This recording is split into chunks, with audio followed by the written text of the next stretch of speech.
భారతరత్న మాజీ ప్రధానమంత్రి అటల్ బిహారీ వాజ్పేయి శత జయంతి సందర్భంగా ఆయన సేవలను స్మరించుకునేందుకు ఆంధ్రప్రదేశ్ బీజేపీ రాష్ట్ర అధ్యక్షుడు పివిఎన్ మాధవ్ ఆధ్వర్యంలో రాష్ట్ర వ్యాప్తంగా అటల్ మోదీ సుపరిపాలన యాత్రను బీజేపీ నిర్వహిస్తోంది. ప్రతి జిల్లాలో అటల్జీ కాంస్య విగ్రహాల ఏర్పాటు ఈ యాత్రలో భాగంగా జరుగుతుంది. ఈ సందర్భంలో పార్టీ రాష్ట్ర అధికార ప్రతినిధి జల్లి మధుసూదన్ మాట్లాడుతూ అటల్జీ నాయకత్వంలో భారతం సాధించిన ఎన్నో అపూర్వ విజయాలను స్మరించుకోవాల్సిన సందర్భం ఇది అని జల్లి మధుసూదన్ అన్నారు. మాధవ్ గారు, అలాగే రాష్ట్ర మంత్రులు సత్యకుమార్ యాదవ్ గారు, అలాగే జాతీయ స్థాయి నాయకులు, మధ్యప్రదేశ్ ముఖ్యమంత్రులు వీళ్ళందరూ కూడా అటల్ బిహారీ వాజ్పేయి గారి కాంస్య విగ్రహాన్ని ఆవిష్కరించి అక్కడి నుంచి అటల్ మోడీ సుపరిపాలన బస్ యాత్రని ప్రారంభించడం జరిగింది.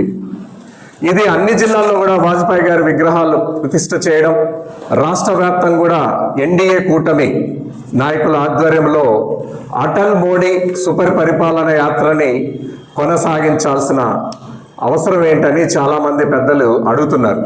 ఇప్పుడు కొత్తగా వాజ్పేయి గారి విగ్రహాలు పెడుతున్నారు, మీరు సుపరిపాలన అటల్ బస్ యాత్రను ప్రారంభించారు ఏంటి అని.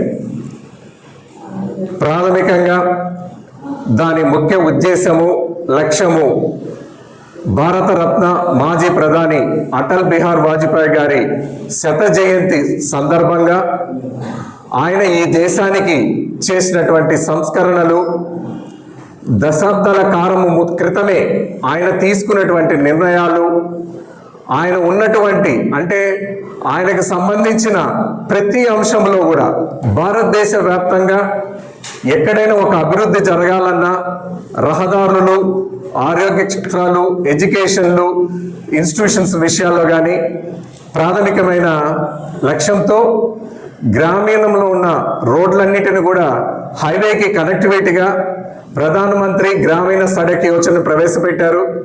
అలాగే 6 సంవత్సరాల నుంచి 14 సంవత్సరాల చిన్నపిల్లలకి ఉచిత విద్యతో పాటు నిర్బంధ ప్రాథమిక విద్య కూడా సర్వశిక్ష అభియాన్ అనే కార్యక్రమాన్ని తీసుకురావడం జరిగింది.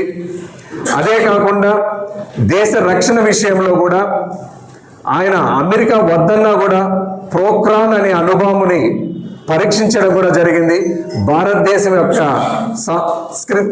టెక్నాలజీ కానీ శక్తి కానీ ఏ పార్టీతో ప్రపంచ దేశాలకి తెలియజేసేటువంటి అప్పట్లోనే ఆయన దూరదృష్టితో మన రక్షణ కవచం ఎలా ఉంటుంది, మన స్ట్రెంగ్త్ ఏంటి, మన దేశం యొక్క అన్ని డిఫెన్స్ సర్వీసెస్ అని ఎలాంటి స్థాయిలో ఉన్నారు, ఎలాంటి నిపుణులు భారతదేశంలో సైంటిస్టులు ఉన్నారనేది అప్పట్లోనే ఆయన వెలికి తీసుకురావడం జరిగింది.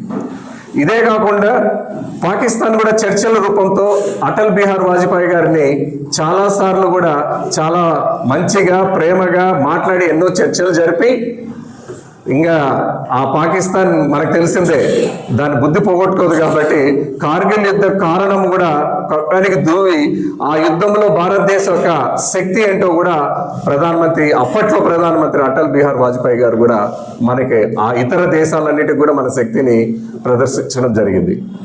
ఇవే కాకుండా చిన్న అంటే పేదలకు కావాల్సిన ఈ దేశంలో అంటే గ్యాస్ కనెక్షన్లు కానించి, టెలికమ్యూనికేషన్ సిస్టంలో కానించి, టీవీల విషయంలో కానించి, అలాగే మౌలిక వసతులు కానించి, గ్రామంలో ముఖ్యంగా ఉన్నత పాఠశాల, ఆరోగ్య కేంద్రాలు, శ్మశాన వాటిక, అక్కడున్న రోడ్లు, దొడ్లు, ఆవులకి కావలసిన సంక్షేమకు సంబంధించినటువంటి కేంద్రాలు ఎలాంటి ప్రాధాన్యతనిస్తే ఆ గ్రామం యొక్క భవిష్యత్తు అభివృద్ధి ఉంటుందని అప్పట్లోనే ఆయన తీసుకున్నటువంటి నిర్ణయాలన్నీ కూడా ఈరోజు మనం కళ్ళెదుట చూస్తున్నాం.